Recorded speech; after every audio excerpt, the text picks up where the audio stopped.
नमस्कार मेरे प्यारे विद्यार्थियों, स्वागत करते हैं आप सभी का एक बार पुनः संध्या कंप्यूटर के यूट्यूब प्लेटफॉर्म पर। देखिए फ्रेंड्स, RSAT मुख्य परीक्षा जो फ्रेंड्स सितंबर में आयोजित होने वाली है फ्रेंड्स, उसका थोड़ा सा फ्रेंड्स डेट का फ्रेंड्स इश्यू चल रहा है। यानी आज की नोटिफिकेशन के अकॉर्डिंग फ्रेंड्स जो एक्सटेंड हो सकती है डेट, वो फ्रेंड्स मैं तुरंत आप तक पहुंचाने की कोशिश करूंगा।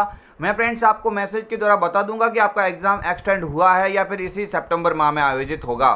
पहला क्वेश्चन आप सभी की स्क्रीन के सामने, सभी स्टूडेंट कमेंट करते रहिए फ्रेंड्स। एग्जाम भले ही एक्सटेंड होगा तो या तो 4 दिन होगा या 5 दिन होगा या 6-7 दिन एक्सटेंड हो सकता है। आखिर में फ्रेंड्स एग्जाम तो होना ही है। यानी अगर 25 सितंबर को एग्जाम आयोजित नहीं होता है तो मेरे फ्रेंड्स 2 अक्टूबर को आपका एग्जाम अवश्य होगा। यानी अगर बात की जाए, आज ही फ्रेंड्स मेल मिली है, उसके अकॉर्डिंग बात करते हैं। उससे पहले एक बार इन क्वेश्चन को देखते हैं और फ्रेंड्स अंत में आप कमेंट करके अवश्य बताना कि आप इस सेशन के तरह आप रोजाना स्कोर देखना चाहते हैं या नहीं देखना चाहते। कमेंट करके अवश्य बताना। पहला क्वेश्चन आपकी स्क्रीन के सामने, एक्सेल वर्कबुक निम्न में से किन के संयोजन से बनती है। यानी ये क्वेश्चन बार बार आजकल रिपीट हो रहा है, आप सभी को याद रखना है। अगर ये एग्जाम में क्वेश्चन बन जाता है तो आप क्या करके आएंगे। जो एक्सेल होता है, एक्सेल की वर्कबुक होती है, वो निम्न में से किन के संयोजन से बनती है। वर्कबुक, वर्कशीट, चार्ट या चार्ट और वर्कशीट दोनों। तो आपको याद रखना है, ये क्वेश्चन आपके एग्जाम में कई दफा बना है, तो आपको याद रखना है कि वर्कशीट और चार्ट दोनों करके आएंगे जब ऐसे एक्सेल वर्कशीट की बात होती है। यानी कॉम्पिटिटिव एग्जाम में भी एक क्वेश्चन बना तो इसमें राइट आंसर किसको माना जाएगा, वर्कशीट और चार्ट। यहाँ पे दोनों ऑप्शन करेक्ट माने जाएंगे। ऑप्शन डी यहाँ पे क्या हो जाएगा, करेक्ट आंसर हो जाएगा। नेक्स्ट बढ़ते हैं आगे वाले क्वेश्चन की ओर। क्वेश्चन नंबर 2, वर्कशीट में डेटा का विशेष क्रम में आयोजन करना क्या कहलाता है। वर्कशीट में डेटा का विशेष क्रम में आयोजन कहलाता है सॉर्टिंग, बर्निंग, शेलिंग या उपरोक्त में से कोई नहीं। कमेंट कीजिए मेरे फ्रेंड्स। मैंने आज इस जो क्लास के अंदर मैंने आपको समझाया था, जब एक्सेल का टॉपिक आपको पढ़ाया था, आप सभी को याद रखना है। अगर ये क्वेश्चन आपके एग्जाम में बनता है तो आप क्या करके आएंगे, सॉर्टिंग करेक्ट आंसर हो जाएगा। ये सॉर्टिंग 2 प्रकार का होता है मेरे फ्रेंड्स। एक तो होता है असेंडिंग, एक का तो नाम क्या होता है असेंडिंग, जिसमें क्रम सीधा होता है। एक होता है मेरे फ्रेंड्स डिसेंडिंग, जो घटते हुए क्रम में मेरे फ्रेंड्स, घटते हुए क्रम में कौन सा होता है, डिसेंडिंग हो जाएगा। तो ये थोड़ा आप याद रखने की कोशिश करेंगे मेरे फ्रेंड्स, क्वेश्चन आप पे इंपॉर्टेंट कह सकता है। नेक्स्ट बढ़ते हैं आगे वाले क्वेश्चन की ओर। आई होप आप सभी को ये क्वेश्चन समझ में आ रहे होंगे, सभी के सभी कॉम्पिटिटिव एग्जाम के हिसाब से भी महत्वपूर्ण है।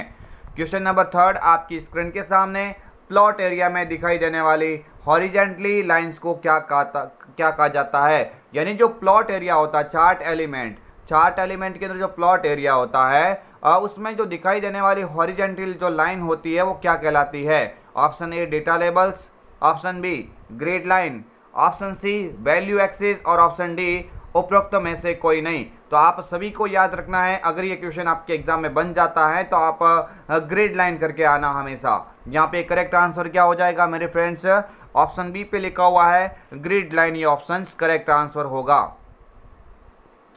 नेक्स्ट बढ़ते हैं आगे वाले क्वेश्चन की ओर। MS एक्सेल में निम्न में से कौन सा फंक्शंस किसी रेंज के भीतर किसी दी गई शर्त को पूरा करने वाली सेल्स की संख्या की गणना करता है। ये क्वेश्चन काफी महत्वपूर्ण है, काफी उच्च लेवल का क्वेश्चन जब बनता है तो इन क्वेश्चन की बात अवश्य होती है मेरे फ्रेंड्स। यहाँ पे बात हो रही है कि निम्न में से कौन सा फंक्शन है जो रेंज के भीतर किसी दी गई शर्त को पूरा करने वाली सेल्स की संख्या की भी गणना करता है। काउंट इफ बी या उपरोक्त में से कोई नहीं। तो अगर ऐसा कभी क्वेश्चन बन जाता है तो मेरे फ्रेंड्स अभी से आप याद रख लो, यहाँ पे करेक्ट आंसर क्या होगा, काउंट इफ। केवल गणना करने की बात होती, यानी जो ओनली फॉर जो आइटम्स की गणना करने की बात होती, तो वहाँ पे तो आप क्या करेंगे, वहाँ पे तो ओनली फॉर क्या करके आते हैं, काउंट। जबकि यहाँ पे अलग टाइप से पूछा गया कौन सा फंक्शन किसी रेंज के भीतर दी गई शर्तों को पूरा करने वाली सेल्स की संख्या की गणना करता है। यानी क्वेश्चन को घुमाया, यहाँ पे काउंट इफ करेक्ट आंसर होगा। नेक्स्ट आगे वाला क्वेश्चन, आई होप आप क्वेश्चन का आंसर दे रहे हैं, अच्छे से समझ रहे हैं और आपको याद रखना है। इसी तरह से आप अंतिम समय तक जुड़े रहना। एग्जाम फ्रेंड्स थोड़ा एक्सटेंड हो सकता है, तो फ्रेंड्स 7 दिन का टाइम आपको और मिल जाएगा मेरे फ्रेंड्स। तैयारी को और भी उच्च स्तर वाली फ्रेंड्स आप कीजिए, ताकि एग्जाम में अच्छे मार्क्स के साथ में आपको उत्तीर्ण होना पड़े। MS एक्सेल में निम्न में से कौन सा चार्ट 100% तक जोड़ने वाले प्रतिशत दर्शाता है। ये क्वेश्चन मैंने कई दफा आपको बताया है। आज भी एक्चुअली जब मैंने एक्सेल का टॉपिक पढ़ाया था, आप सभी को याद रखना, ये मैंने अवश्य बात की थी। यानी पहली बात तो जो गोलाकार आकार में जो मेरे फ्रेंड्स चार्ट का प्रकार होता है, जो फ्रेंड्स आपको 100% तक मूल्य को दिखाने वाला जो चार्ट होता है, ये फ्रेंड्स कौन सा चार्ट होता है? Pie chart. मेरे फ्रेंड्स ऑप्शन बी पे लिखा हुआ पाई चार्ट इसका क्या हो जाएगा? करेक्ट आंसर हो जाएगा। नेक्स्ट बढ़ते हैं आगे वाले क्वेश्चन की ओर। यूजर इंटरफेस के स्क्रीन के नीचे एक बार उपस्थित होती है जिसे कहा जाता है, यानी क्वेश्चन इंपॉर्टेंट है मेरे फ्रेंड्स। यूजर इंटरफेस होता है, यूजर इंटरफेस के नीचे जो सबसे नीचे दिखाई देने वाली जो एक बार होती है उसे क्या कहा जाता है? आई होप आप सभी को ये क्वेश्चन आता होगा। Option A task bar. क्या कौन सी बार कहलाएगी? ये टास्क बार के नाम से जाना जाता है, जो सबसे नीचे उपस्थित होती है। नेक्स्ट बढ़ते हैं आगे वाले क्वेश्चन की और सभी स्टूडेंट को ध्यान देना है। क्वेश्चन नंबर 7 और क्वेश्चन के अंदर पूछा गया है विंडोज 10 में इंटरनेट एक्सप्लोरर को रिप्लेस करके कौन सा वेब ब्राउजर लाया गया? आप सभी को याद रखना है कि इस विंडोज 10 के अंदर एक ऐसा कौन सा वेब ब्राउजर है जिसका नाम बदलकर उसका नाम अलग किया गया। मेरे फ्रेंड्स आपको याद रखना है कि विंडोज 10 में इंटरनेट एक्सप्लोरर का नाम बदलकर क्या कर दिया गया है। ये क्वेश्चन मैंने कई बार आपको क्लास के अंदर बताया था जब ऐसी बात होती है, यानी विंडोज 10 के अंदर इस इंटरनेट एक्सप्लोरर का नाम बदलकर किस नाम से परिवर्तित किया गया? Microsoft Edge. मेरे फ्रेंड्स ये क्वेश्चन इंपॉर्टेंट है, आपके एग्जाम के हिसाब से काफी ही महत्वपूर्ण क्वेश्चन है। ऑप्शन ए यहाँ पे करेक्ट आंसर होगा। नेक्स्ट बढ़ते हैं आगे वाले क्वेश्चन की और। क्वेश्चन की कमेंट करते रहिए मेरे फ्रेंड्स। आप जितने फ्रेंड्स कमेंट के द्वारा आंसर देने की कोशिश करेंगे उतना ही फ्रेंड्स हम आपके लिए और भी बेहतरीन कंटेंट के साथ में वीडियो आपके समक्ष पेश करेंगे। यानी हमें लगेगा हाँ भाई स्टूडेंट पूरी तरह से तैयार है, तो हम भी आपके लिए काफ़ी अच्छी मेहनत के साथ में आपके समक्ष पेश होने की ट्राई करेंगे। विंडोज 10 में मैथमेटिकल प्रॉब्लम्स को सॉल्व करने हेतु तो किसका उपयोग किया जाता है? यानी विंडोज 10 में अगर मैथमेटिकल प्रॉब्लम्स को सॉल्व करने की बात होती है तो आप किसका उपयोग करेंगे? Math input panel, snapping tools, brightness या उपरोक्त में से कोई नहीं। तो आपको याद रखना है जब भी मैथमेटिकल प्रॉब्लम सॉल्व करने की बात होती है तो आप क्या करके आएंगे? Option A math input panel. मेरे फ्रेंड्स ऑप्शन ए पे लिखा हुआ है मैथ इनपुट पैनल के द्वारा मैथमेटिकल प्रॉब्लम्स को सॉल्व किया जा सकता है। ये लाइन आप याद रखना और इसका आंसर भी याद रखना, क्या हो जाएगा? मैथ इनपुट पैनल हो जाएगा। नेक्स्ट आगे वाला क्वेश्चन आप सभी के स्क्रीन के समक्ष है, क्वेश्चन नंबर 9 और क्वेश्चन के अंदर पूछा गया निम्न में से कौन सा फोल्डर आपके द्वारा डिलीट की गई फाइल्स और फोल्डर्स को टेम्परेरी स्टोर करता है। हालांकि ये क्वेश्चन मैंने कई बार आपको मॉडल पेपर में डाला है, अब की बार क्वेश्चन का थोड़ी सी लैंग्वेज चेंज करके आपको पूछा जा रहा है, यानी कौन सा फोल्डर आपके द्वारा डिलीट की गई फाइल्स और फोल्डर्स को टेम्परेरी स्टोर करता है।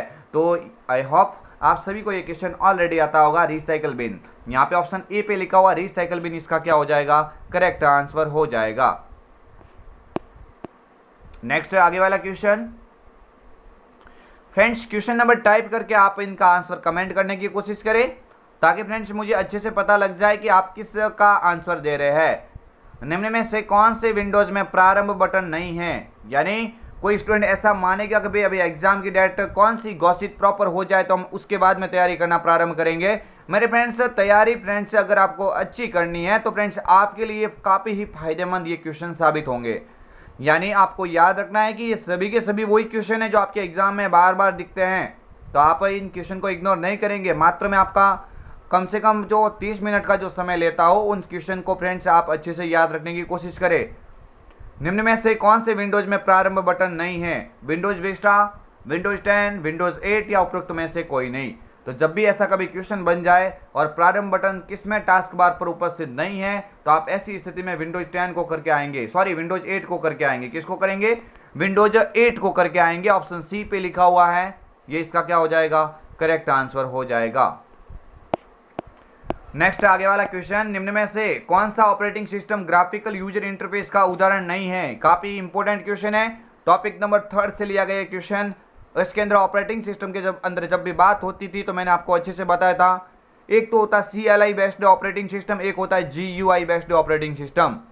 तो यहाँ पे GUI बेस्ड ऑपरेटिंग सिस्टम की बात हो रही है कि इनमें से कौन सा ऐसा एक ऑपरेटिंग सिस्टम है जो ग्राफिकल यूजर इंटरफेस का उदाहरण नहीं है। तो देखिए विंडोज 8.1 होता है, बिल्कुल मैक OS भी होता है, लिनक्स भी होता है, लेकिन यूनिक्स नाम आपको दिखाया है यहाँ पे। ये यूनिक्स मेरे फ्रेंड्स इसके अंदर नहीं आता, ये किसके अंदर आ जाएगा? ये CLI या CUI बेस्ड हो जाएगा। ये किस बेस पे हो जाएगा? CUI यानी कमांड यूजर इंटरफेस के उदाहरण के अंदर आता है कौन सा, यूनिक्स। जबकि जो बाकी सभी ऑप्शंस आपके समक्ष जो दे रखे हैं ये सभी किसके अंदर आ जाएंगे, ग्राफिकल यूजर इंटरफेस के अंदर आ जाएंगे। नेक्स्ट आगे वाला क्वेश्चन आपकी स्क्रीन के समक्ष है, निम्न में से कौन सा ऑपरेटिंग सिस्टम मल्टीटास्किंग को वास्तव में लागू नहीं करता है। यानी क्वेश्चन काफी इंपॉर्टेंट है, ऐसा कौन सा ऑपरेटिंग सिस्टम है जो वास्तव में मल्टीटास्किंग को लागू नहीं करता है। Option A Windows 98, option B Windows NT, option C MS DOS या विंडोज XP। तो मेरे फ्रेंड्स ये जब भी ऐसा क्वेश्चन बनता है कि ऐसा कौन सा ऑपरेटिंग सिस्टम है जो मल्टीटास्किंग को वास्तव में लागू नहीं करता है, तो ऐसी स्थिति में आप कौन सा ऑपरेटिंग सिस्टम करेंगे, MS DOS। मेरे फ्रेंड्स MS DOS जिसका पूरा नाम होता है माइक्रोसॉफ्ट डिस्क ऑपरेटिंग सिस्टम, ये एक ऐसा ऑपरेटिंग सिस्टम होता है जो मल्टीटास्किंग को वास्तव में लागू नहीं करता है। काफ़ी सारे स्टूडेंट यहाँ पे कमेंट कर रहे हैं, आप सभी को याद रखना है, ये क्वेश्चन आपके एग्जाम की दृष्टि से काफ़ी ही महत्वपूर्ण है। आगे वाला क्वेश्चन आपकी स्क्रीन के समक्ष है कि निम्न में से हैंड हेल्ड डिवाइस के प्रकार नहीं हैं।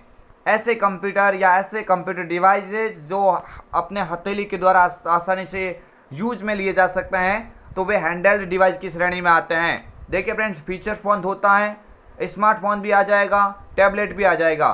तो ये लैपटॉप होता है, ये हैंडहेल्ड डिवाइस की श्रेणी में नहीं आता है। ऑप्शन डी पे लिखा हुआ लैपटॉप इसका क्या होगा, करेक्ट आंसर हो जाएगा।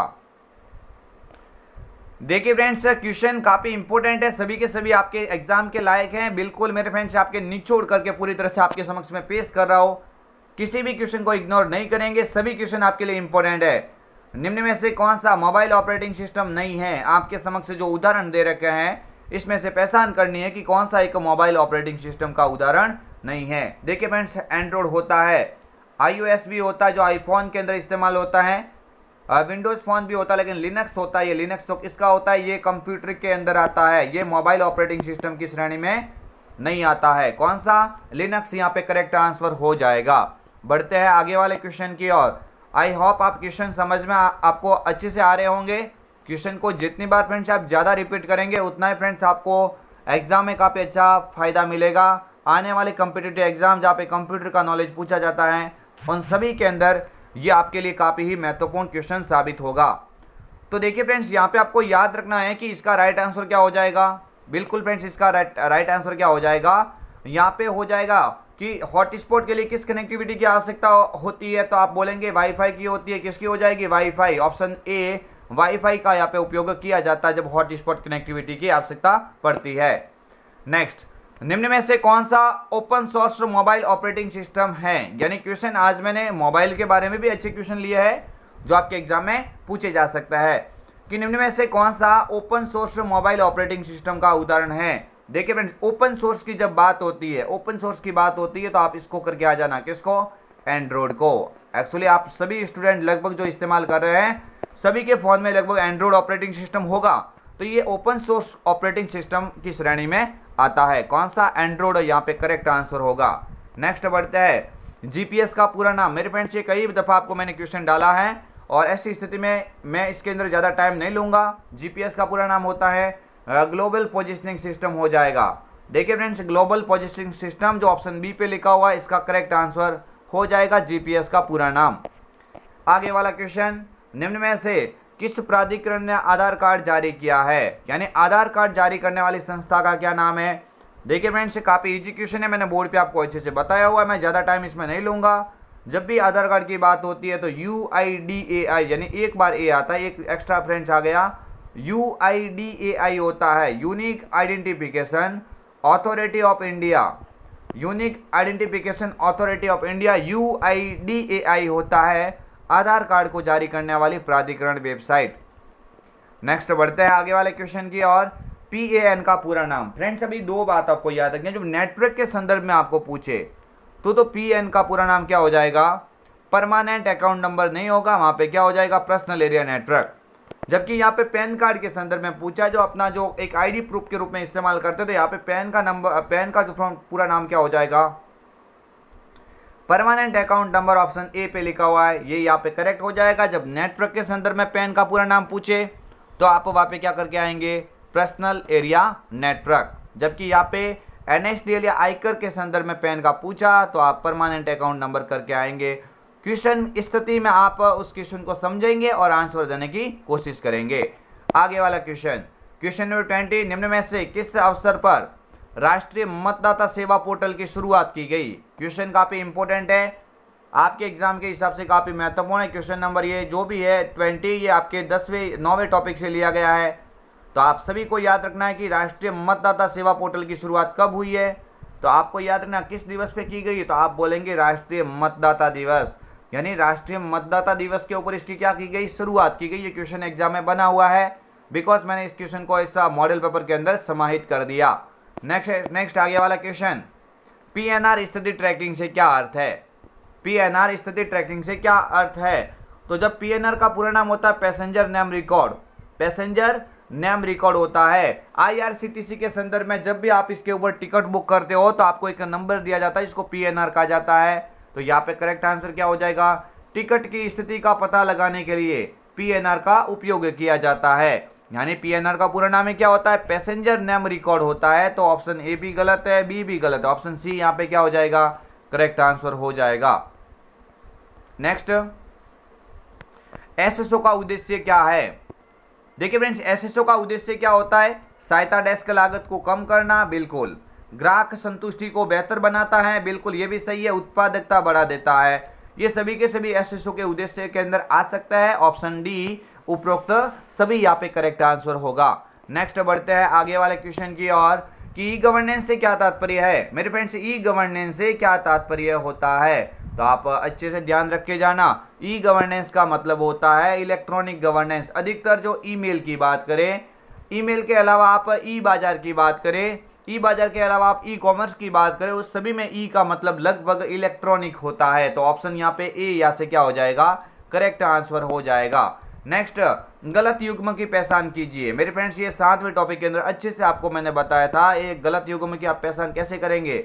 देखिए, राज ई साइन, तो राज ई साइन की जब बात होती है तो आप बोलेंगे बिल्कुल मेरे फ्रेंड्स की कस्टमाइज क्यूआर और फोटो सक्षम डिजिटल हस्ताक्षर प्रणाली। तो यहाँ पे ऑप्शन ए तो यहाँ पे बिल्कुल सही मिलान खा रहा है। ऑप्शन बी को देखते हैं, राज सेवा द्वार, सरकार द्वारा शेयर किया गया जीआईएस। मेरे फ्रेंड, जीआईएस तो कौन सा होता है, राजधरा होता है। कौन सा हो जाएगा, राजधरा होता है। यहाँ पे राजद्वार क्या आ गया, तो फ्रेंड्स आप थोड़ा याद रखना, ये तो गलत कथन है। ऑप्शन सी राज एईएम, जब राज एईएम की बात होती है तो एंटरप्राइज वेब कंटेंट प्लेटफॉर्म, ये भी मिलान खा रहा है। ऑप्शन डी रास जीपीएस मॉनिटरिंग और बायोमेट्रिक उपस्थिति प्रणाली, ये भी करेक्ट है। तो असुमेलित यहाँ पे हो गया ऑप्शन बी। ऑप्शन बी यहाँ पे असुमेलित है कि राज सेवा द्वार की जगह पे आपको क्या लिखना है, राजधरा। राजधरा एक जीआईएस प्रणाली के अंदर आता है। नेक्स्ट आगे वाला क्वेश्चन, क्वेश्चन नंबर 25, राजमेघ के संदर्भ में SAAS यानी सास का पूरा नाम। एक्चुअली मैंने इस क्वेश्चन को कल भी डाला था, ये आज रिपीट हुआ। तो फ्रेंड्स आप याद रखना, इसका मैं जल्दी टाइम में नहीं लूंगा। आप जब भी फ्रेंड्स इस क्वेश्चन को देखते हैं तो इसका पूरा नाम क्या हो जाएगा, software as a service. System as a service नहीं बोलेंगे, ये गलत हो जाएगा। क्या बोलेंगे, सॉफ्टवेयर एज ए सर्विस हो जाएगा। नेक्स्ट आगे वाला क्वेश्चन आप सभी की स्क्रीन के सामने, निम्न में से कौन सा राजस्थान संपर्क का चरण नहीं है। ये क्वेश्चन आप अंडरलाइन कर दीजिए।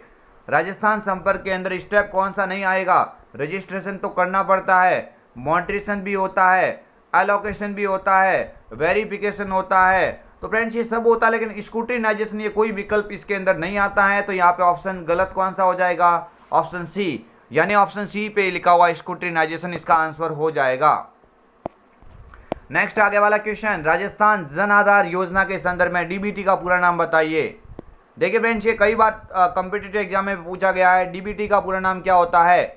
तो आप सभी को याद रखना है, डायरेक्ट बेनिफिट ट्रांसफर। डीबीटी का पूरा नाम क्या होता है, डायरेक्ट बेनिफिट ट्रांसफर। ऑप्शन कहाँ पे लिखा हुआ, सी, यानी सी पे लिखा हुआ, ये इसका आंसर बिल्कुल सही हो जाएगा। नेक्स्ट बढ़ते हैं आगे वाले क्वेश्चन की ओर, आयुष्मान महात्मा गांधी राजस्थान स्वास्थ्य बीमा योजना को राजस्थान में किस तिथि को लागू किया गया।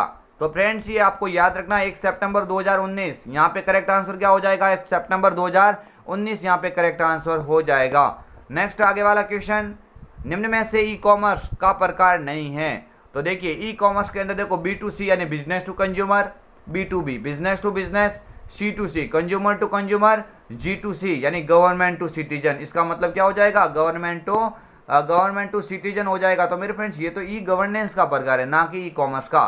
तो यहाँ पे गलत विकल्प में कौन सा हो जाएगा, ऑप्शन जो डी पे लिखा हुआ G2C यहाँ पे क्या हो जाएगा, करेक्ट आंसर हो जाएगा। नेक्स्ट बढ़ते हैं आगे वाले क्वेश्चन की ओर। राजस्थान सरकार द्वारा चलित ई कॉमर्स वेबसाइट का उदाहरण है। राजस्थान सरकार द्वारा चलित ई कॉमर्स वेबसाइट का उदाहरण कौन सा है। ऐसी वेबसाइट जो ई कॉमर्स के अंदर आती है और राजस्थान सरकार द्वारा चलाई जा रही है, तो आप बोलेंगे राज ई बाजार। किसको करके आएंगे, राज ई बाजार यहाँ पे करेक्ट आंसर हो जाएगा। राज ई बाजार यहाँ पे करेक्ट आंसर हो जाएगा। तो फ्रेंड्स ये क्वेश्चन आपको कैसा लग रहा है, क्वेश्चन काफी महत्वपूर्ण है, आपके एग्जाम के हिसाब से ये काफी कई बार पूछे जा चुके हैं। नेक्स्ट 31 आपकी स्क्रीन के सामने, निम्न में से कौन सा ई कॉमर्स वेबसाइट का उदाहरण नहीं है। ई कॉमर्स वेबसाइट का उदाहरण कौन सा नहीं हो जाएगा, निम्न में से कौन सा ई कॉमर्स वेबसाइट का उदाहरण है। फ्रेंड्स है पूछा गया, सॉरी फ्रेंड्स है पूछा गया है, तो देखिए ट्विटर नहीं होगा, फेसबुक भी नहीं होगा, और टाइम्स ऑफ इंडिया अखबार का नाम है, तो यहाँ पे फ्लिपकार्ट जो नाम लिखा हुआ है ये किसका प्रकार है, ई कॉमर्स का उदाहरण होता है। नेक्स्ट बढ़ते हैं आगे वाले क्वेश्चन की ओर। MOOC का पूरा नाम, मॉक का पूरा नाम बताइए। आई होप आप सभी को ये क्वेश्चन ऑलरेडी आता होगा, क्योंकि मैंने इस क्वेश्चन को पहले भी डाला था। आप सभी को याद रखना है मॉक का पूरा नाम क्या होता है, massive online open course. Option A पे लिखा हुआ मैसिव ओपन ऑनलाइन कोर्स हो जाएगा, या मैसिव ऑनलाइन ओपन कोर्स, किसी भी तरह से आप कह सकते हैं। करेक्ट आंसर ऑप्शन ए हो जाएगा। नेक्स्ट आगे वाला क्वेश्चन, जॉब सर्च वेबसाइट का उदाहरण है। आप जॉब की तलाश करना चाहते हैं, किस तरह की आप वेबसाइट का उपयोग करेंगे, naukri.com, amazon.com, पेटीएम। तो फ्रेंड्स यहाँ पे करेक्ट आंसर क्या हो जाएगा, ऑप्शन ए naukri.com होता है, जॉब अलर्ट होता है, monster.com होता है। यानी काफ़ी सारी ऐसी वेबसाइट हैं जो किसके लिए काम में ली जाती है, एक वेबसाइट सर्च करने के लिए कि आप इनका उपयोग कर सकते हैं, जॉब सर्च वेबसाइट के अंदर आती है। नेक्स्ट आगे वाला क्वेश्चन, राजस्थान सरकार द्वारा लॉन्च किया गया क्लाउड बेस्ड स्टोरेज समाधान कौन सा है। जिस प्रकार से Google drive, Microsoft one drive, drop box ये इस्तेमाल किए जाते हैं क्लाउड बेस्ड स्टोरेज के ऊपर, तो आपको याद रखना है राजस्थान सरकार द्वारा लॉन्च किया गया इनमें से कौन सा एक क्लाउड बेस्ड समाधान हो जाएगा। तो आप सीधा सा याद रखें, राज ई साइन। तो अभी मैंने बोला कस्टमाइज क्यूआर हस्ताक्षर प्रणाली, RPSC नहीं होगा, राज ई ज्ञान एक इलेक्ट्रॉनिक आपको ई लर्निंग का उदाहरण माना जाएगा। तो यहाँ पे करेक्ट आंसर क्या हो जाएगा, ऑप्शन बी राज ई वॉल्ट हो जाएगा।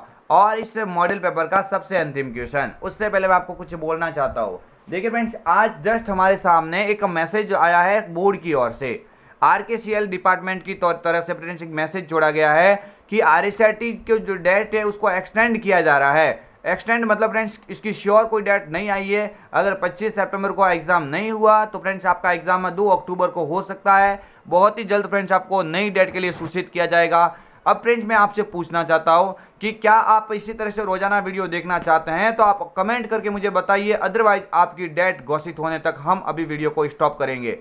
तो फ्रेंड्स आप जल्दी से कमेंट कीजिए, क्या आप इसी तरह से रोजाना इस वीडियो को देखना चाहते हैं, तो अवश्य कमेंट करें। अदरवाइज जैसे ही नई डेट आपकी आ जाएगी उस दिन से हम यहाँ पे वीडियो स्टार्ट करना प्रारंभ करेंगे। और आप चाहते हैं कि नहीं हमारी अच्छी तैयारी हो रही है, हम इसी तरह से रोजाना इस टाइम में आपके साथ में जुड़ेंगे और अच्छी तैयारी करेंगे, तो फ्रेंड्स आप मुझे बोल दीजिए, कमेंट करके बताइए कि क्लास को एज इट इज रेगुलर रखना है या फिर अगली डेट तक फ्रेंड्स इंतजार करता है। तो फ्रेंड्स आप कमेंट करके अवश्य बताना, यही बात मुझे बोलनी थी, क्योंकि आज ही फ्रेंड्स जो 25 सितंबर को जो फ्रेंड्स एग्जाम जो श्योर डेट घोषित हुई थी वो फ्रेंड्स किसी कारणवश एक्सटेंड हुई है।